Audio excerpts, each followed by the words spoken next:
Another important skill for building strong relationships is knowing how to manage expectations. And so part of that is establishing from the very beginning what each partner wants from the relationship itself.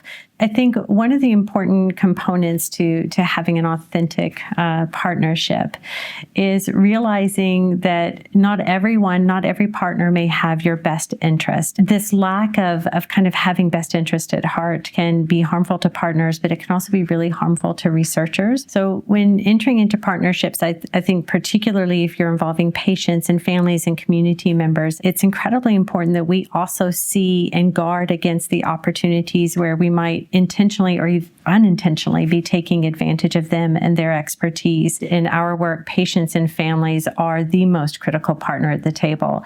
We get to design in such a way that the product actually works from the beginning, and it's a shorter time from discovery to actually implementation when patients and families are part of the process, because we can shortcut a lot of our failures by designing exactly to the needs of the individual. And to have a voice in that process is incredibly empowering for many patients and families. I'm a person who has been living with rheumatoid arthritis and osteoarthritis for over 30 years now.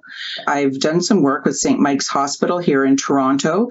We did a project called PROM-ED, which is patient-reported outcome measures in the emergency department. So my role on the team, the PROM-ED team, was to speak from a patient's perspective as somebody who has actually been in the emergency department a number of times, and what my expectations were and what my outcomes, the outcomes that I was interested in, the outcomes that were of priority to me, and what my preferences were.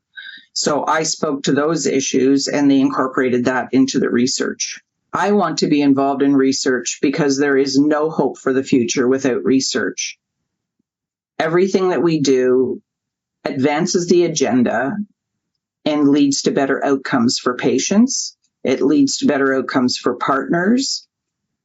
And it may sound altruistic, and I think it's really a rather selfish thing to think, but it's helping me.